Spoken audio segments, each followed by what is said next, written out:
My girlfriend dumped me twice, the second time for another guy. Now she regrets it, but I won't take her back. Original post, January 27th, 2025. I am struggling with whether I'm in the wrong for refusing to talk to my ex, Sarah. There's a lot of history here, and I'll do my best to explain everything clearly. In mid-2022, I met Sarah at work, and we hit it off immediately. I fell for her quickly, and it didn't take long before we started dating. However, early in our relationship, Sarah broke up with me over something minor. To make matters worse, she made a scene in front of everyone at work. I was devastated but didn't want to leave my job at first. Eventually, I realized I still had feelings for her, and seeing her every day became too painful. That's when I decided to quit and find a new job. We lived close to each other, so we bumped into each other frequently over the next few months. We started talking again, but even though I still had feelings for her, I couldn't bring myself to consider getting back together. What she had done hurt me deeply. After a couple of months, she told me she regretted breaking up with me over something so minor. She admitted that doing it in front of everyone was wrong and that she had been thinking about it ever since. She seemed genuinely remorseful, and I could see she meant it. Feeling that her apology was sincere, I asked if she wanted to give our relationship another try. She agreed, and by early 2023, we were officially back together. 1 year later, things were going great. We talked about marriage and building a future together, which made me feel ready to take the next step. I decided to surprise her with a proposal and started working extra hours to save for a house so we could marry not long after. I didn't tell her why I was working so much because I wanted it to be a complete surprise. Then, out of nowhere, she asked for a break. I was blindsided, and when I asked why, she refused to explain. Around the same time, I noticed she had been talking nonstop about a new guy at her workplace, but suddenly she stopped mentioning him altogether, which made me suspicious. Confused and hurt, I reached out to one of my close friends, Emily, who, along with her boyfriend, still worked at the same place as Sarah. I vented to Emily about what was going on and asked if she knew anything. She said she didn't because she worked in a different department, but she promised to ask around. A few days later, Emily got back to me. She told me that Sarah had been feeling like I was distant lately, especially with me working extra hours and not going out much. Emily said some of Sarah's colleagues had been encouraging her to take a break, claiming I wasn't treating her well and wasn't as invested in the relationship. On top of that, they were trying to match her up with the new guy at work, saying they'd make a better pair. I told Emily about my plans to propose and buy a house for Sarah and me. That was the reason I'd been working so much. I wanted to surprise her with something big. After about 2 weeks, Sarah called me and asked to meet up. I agreed, but told her up front that I needed an explanation for why she wanted a break before we could discuss anything else. She brought up how distant I had seemed, saying it made her feel like I wasn't as invested in the relationship anymore. I told her that if she had just talked to me about it, she would have known there was a reason for my behavior, but now it didn't matter anymore. Then she mentioned the new guy at her workplace. I said his name before she could, and she looked surprised, asking how I knew. I told her I wasn't an idiot. I'd noticed how she suddenly stopped talking about him after bringing him up all the time. She swore that she had never cheated on me.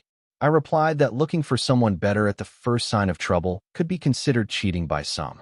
At that point, I told her I didn't want to hear whatever else she had to say. Whether or not she wanted to get back together didn't matter. I was breaking up with her regardless. The breakup deeply hurt me. I couldn't bear staying in the same place, so I asked my company for a transfer and used the money I'd saved for the proposal to start over in a new city. While talking to Emily, the friend I had vented to before, she apologized to me. She admitted that she had slipped up and told Sarah about my plans to propose and buy a house.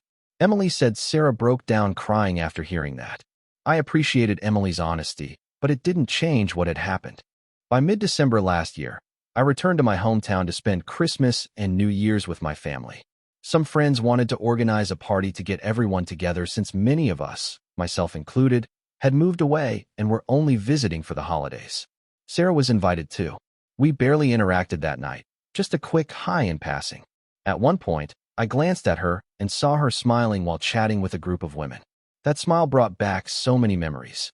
I realized that seeing her smile still made me feel the same way I did the first time I saw it. I thought to myself, how screwed up am I that I still feel this way? Despite those lingering feelings, I was still sad and deeply hurt by how things had ended. Looking back, I also started to blame myself. I should have paid more attention to how she was feeling. I could have told her about the extra work and why I was doing it. Maybe things would have turned out differently. Later that evening, one of my friends mentioned that Sarah's relationship with the guy from her work had only lasted a couple of months. After the holidays, I planned to return to the city where I now lived. My vacation ended on January 6th, so I decided to leave on Friday. That way, I'd have Saturday to sort everything out at home and prepare for the week ahead, with Sunday to relax before going back to work. Before I left, one of my friends from back home called me. He said he had a favor to ask on behalf of someone else and warned me that I wouldn't like it. I could already feel my stomach sinking. Then he told me it was Sarah. She was moving to the same city where I lived to work at her relative's company, and she needed a ride. He asked if I could take her. I didn't even think about it before I said no. The idea of being stuck in a car with her for hours was too much to bear. It would have been painfully awkward, just like the party, and I wasn't ready to put myself through that. He told me that Sarah and I needed to talk, but I wasn't having any of it. I went back home, and last week, I went for a run and stopped to rest a little in a park when I heard a familiar voice say, "Hi." It was Sarah. She tried to start a conversation by asking how I was and mentioning that we didn't get a chance to talk at the party, but I cut her off, saying I didn't want to talk to her. She told me not to be like that we needed to have a conversation, but I said no. She asked how I could still resent her after almost a year and after everything we'd been through, but I told her it wasn't resentment. I was very honest. I told her that thinking about her, talking about her, or even seeing her still hurts a lot, and that's why I couldn't talk to her. She said that was exactly why we needed to talk. I didn't see the point. I just walked away. Since then, Sarah's tried to approach me twice more, and I've shut her down both times. Some of my friends think I'm being too harsh and that I should talk to her for closure. Others say it's not okay to torture her over what happened forever, but that's not what this is about. I don't have any resentment or negative feelings toward her anymore. I even recognize now that I share some of the blame, but it still hurts. I can't talk to her because it's like reopening an old wound that never fully healed. So, AITA for refusing to talk to her. TLDR, my ex, Sarah, broke off our relationship almost a year ago, and I've since moved on as best I can. Recently, she's been trying to talk to me, but I told her I can't because it still hurts too much. Some friends think I'm being too harsh, but I don't resent her. I just don't want to reopen old wounds. AITA for refusing to talk to her. Additional information from OP after reading comments. OP, thank you all for your advice. I just want to explain one thing better.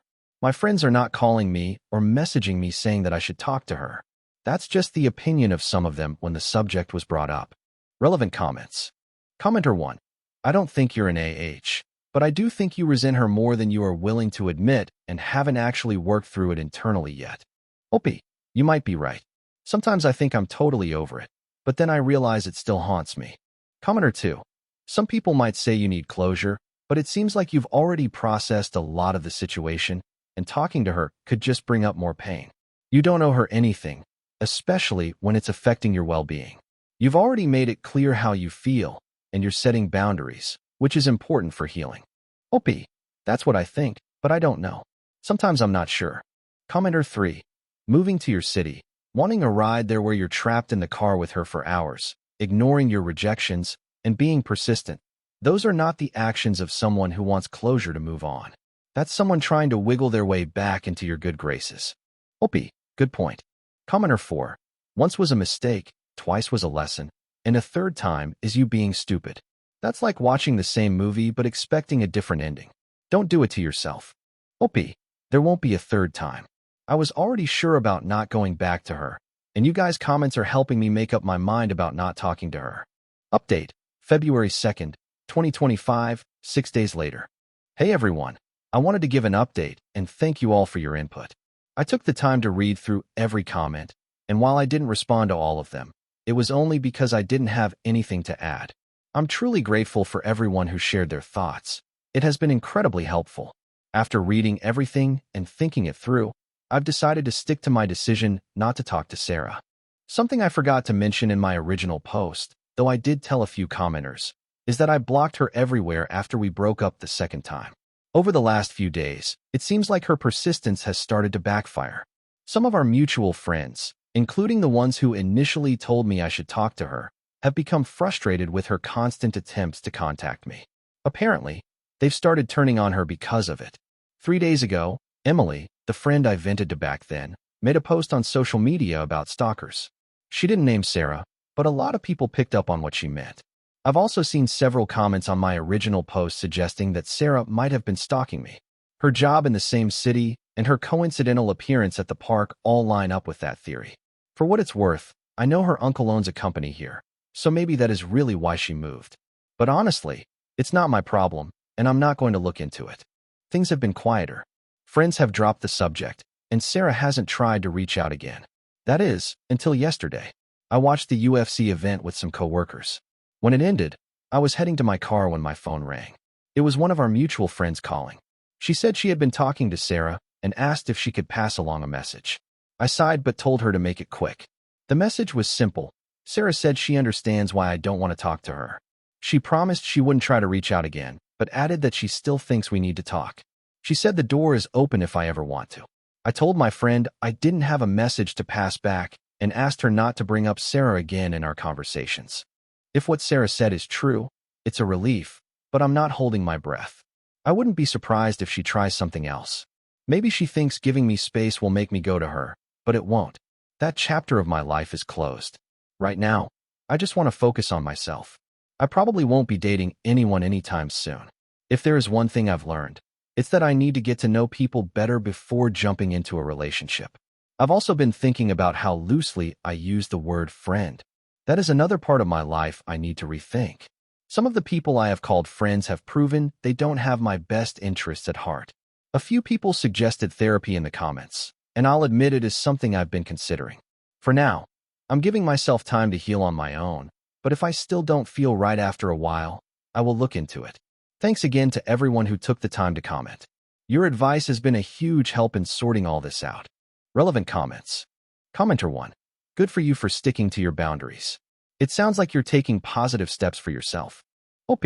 Yes, just moving forward instead of thinking about the past. Commenter 2.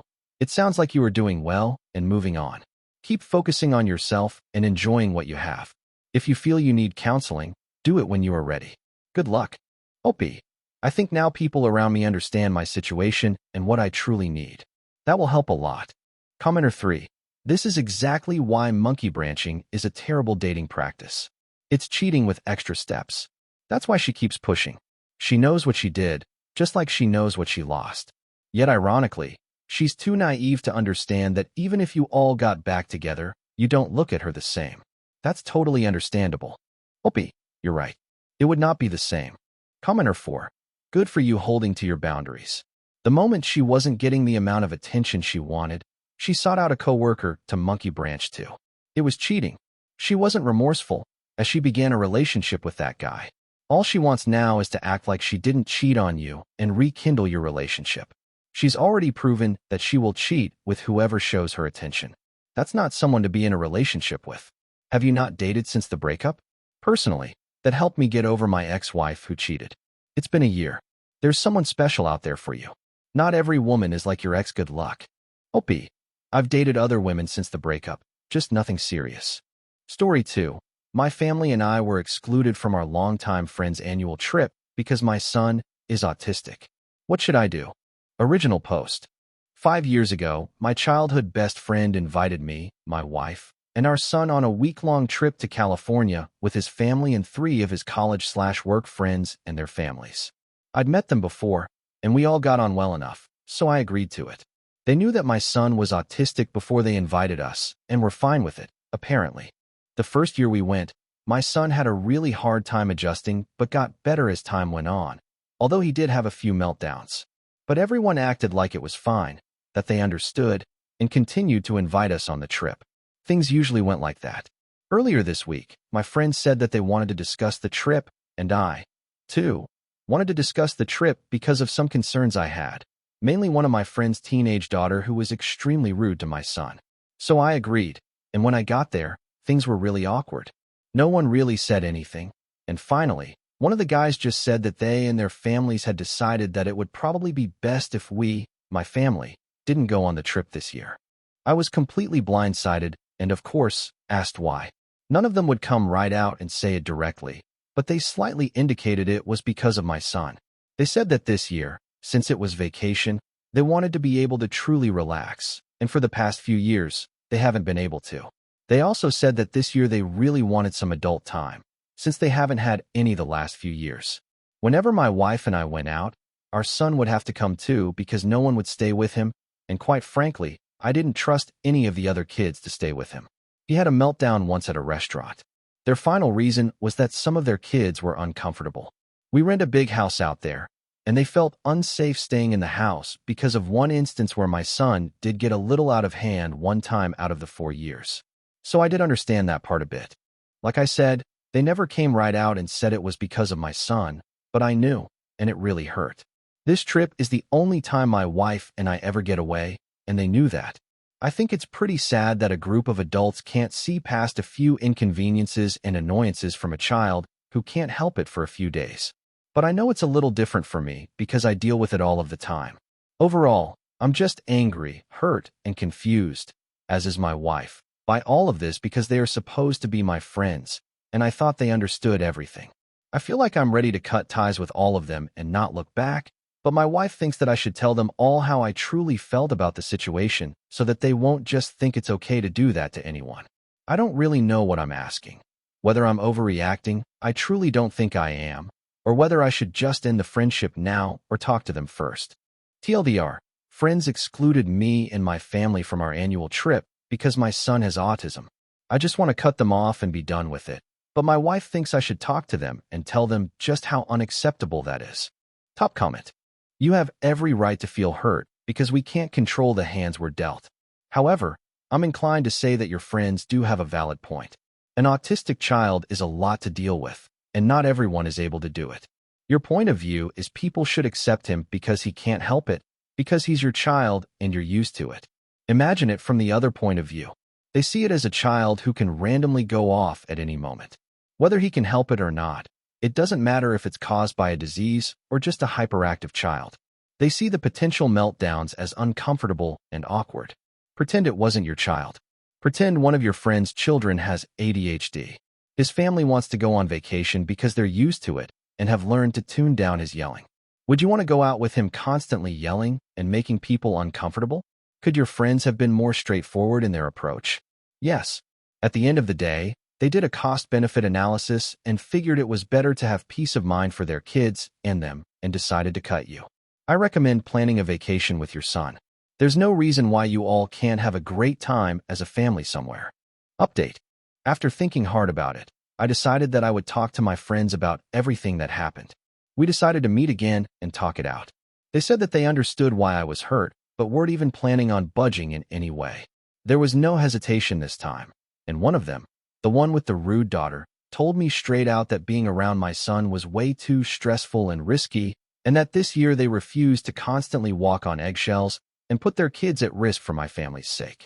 We were never the closest, but I still thought we were friendly enough acquaintances to be respectful to one another, but I guess not. In the moment, we did get into a bit of a heated argument, and basically, nothing got resolved. But my childhood friend did tell me that he didn't want this to end our friendship and that maybe next year we could all work something out. But quite frankly, I don't really want to go on a trip with any of them, and I left. When I got home, my wife was happy that I'd talked to them but upset that I even considered trying to come up with a solution to go on a trip where we would not even be wanted, which I understand.